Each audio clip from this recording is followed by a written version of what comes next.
Good day everyone, welcome to Marketing 2, MR2100.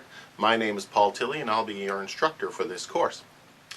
This is a great course. This is really the second part of Marketing 1, and two of them combined make up first year marketing.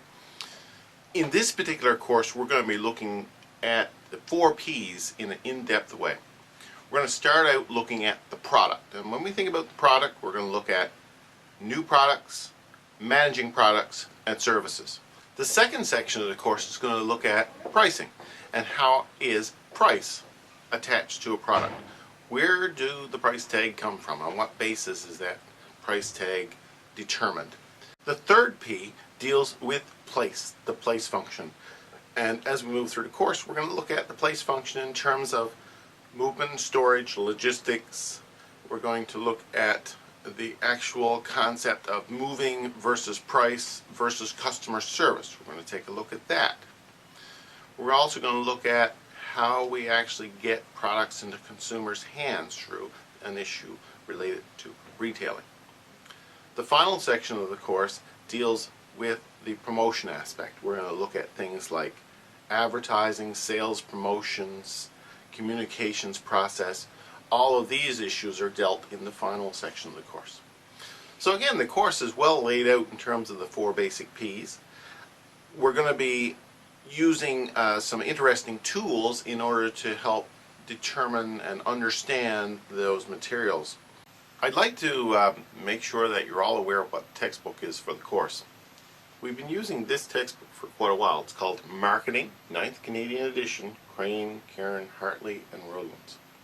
Now, there are previous editions to this book, quite a few previous editions, and generally the previous editions work fine, provided you don't go too far back into editions.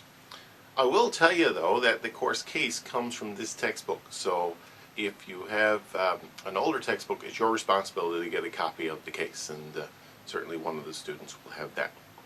In the news section of the course I'm going to be putting all kinds of links as we move along, and I want to encourage you to go take a look at those links. Those links will be relevant articles, relevant topics, and relevant things that relate to the material that we're studying. The next thing I want to look at is how the course is going to be evaluated. The first aspect of evaluation deals with the discussion postings / blog that I want you to take a look at. You'll notice in the course outline and in the evaluation outline for the course that the course blog is worth 15%. What it does is it presents to you a number of scenarios or situations relating to the material that we're covering in marketing. The idea behind the discussion posting is for you to read a piece of information that I have put there, and there will be 5 in total throughout the term. I have some put up, you're going to see others evolve through the term. And the reason I do that is because I try to add pertinent, relevant, new materials. So you will go to the section of the course that deals with the discussion blogs. If you look down through the course information, you'll see the discussion posts there. I want you to read it, to think about it, research it, and to write a piece on it. So essentially what you need to do is your interpretation in the response. And I invite other people to read that and comment based on your response. The 5 of those are worth 15% of the course. Another important aspect of the course is the case study. So what I want you to do is to go to the course and look at the case I've chosen for the course. It can be done in a group, and you read the information there related to how I want it done. But essentially what it is a scenario, a case, and that scenario will have some questions related to it.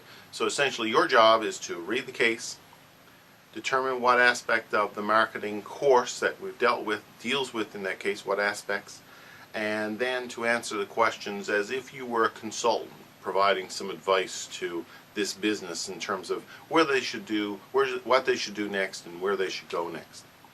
That's worth 15%. The remaining part of the course is dealing with testing, and there are 2 tests, a midterm and a final exam. Before each of those I will be posting an information sheet which will have the exact format of the exam, the coverage of the exam, the key objectives to look at. So I want you to be pay close attention to those things.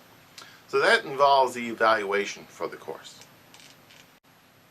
The next thing I'd like you to do in order to familiarize yourself with the course is go into the D2L and look at all the content for the course. You'll notice that the course is broken into units, and each of those units have a similar format. The first thing that I've done is I put an introductory video up that carries you through the unit, just to give you an overview. You'll also notice that I have comprehensive notes attached to the unit. And the unit will tell you which sections of the book you should read relative to the information covered. I also have comprehensive notes within the D2L. Please take a look at all of those because they focus on the major objectives that are going to be tested in the course. It's important that you follow along at a rate that is comparable with the course. In the intersession, for example, we have 6 weeks. It's very compacted, very close timelines, so it's important that you stay up to date with the course. The blogs, even though they're due at the end of the course, it's good to get them done as we move along because the material covered in the blog relates to the material as we cover it. So I want you to encourage you to contact me if you have any questions.